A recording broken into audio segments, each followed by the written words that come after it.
in the good old days of video blogging, there was none of this flash stuff, or there was, but it really before that it was podcasts, which evolved into video podcasts, which still are very, very important. And I know, Chet, you guys stream a huge number as downloadable media.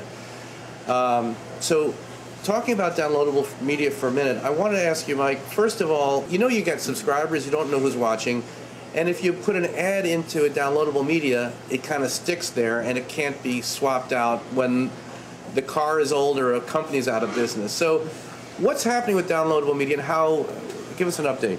Well, Andy, we haven't officially announced this yet, but everybody keep it quiet. Look in the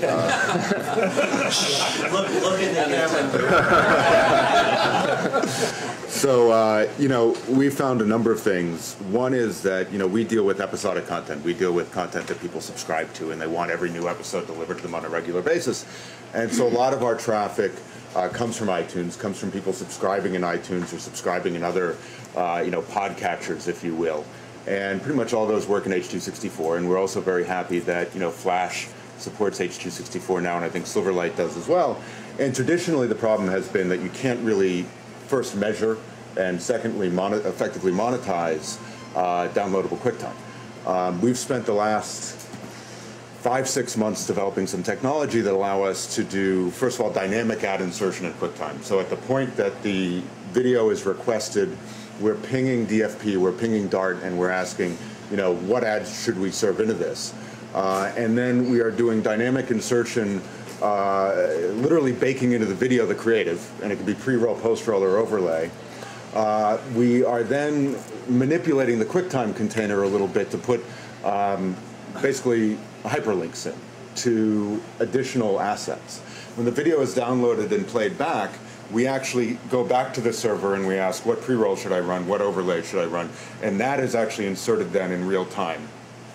It's tracked by Dart, it's tracked by DFP, and then the pre-rolls, the post-rolls, and the overlays are all clickable, and the overlays in fact are closable and fully interactive in the same way that they can be closed in Flash or in Silverlight. So it's really extending that same advertising experience that you have in the web browser straight down into iTunes, and we find that probably about half to 3/4 of the people who subscribe to the podcast in iTunes actually watch the video in iTunes. So in that case, you're getting fully dynamic, fully third-party verified advertising. And then for those people who go and watch the video on their Apple TV or on their iPhone or on their iPod, they continue to see the creative even though it's not being third-party tracked and verified. And we've done a couple campaigns for this now, the most recent with Puma, and they wanted to target women who were into golf. And we happened to have a couple different shows targeted at women who were into golf, believe it or not. And then we extended that by across a number of different sports-themed shows and women-targeted shows, female-targeted shows. It was very powerful and it was very effective because Puma could own the show wherever it was viewed, whether it was on the web, whether it was in iTunes, whether it was on the Apple TV, and it's really worked very well for us so far. When did you start doing this? So we started doing the first actual live ads about a month ago. So, and what percentage of your viewership is via iTunes?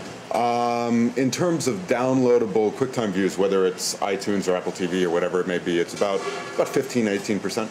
Yeah, that's what I found on my show. Yep.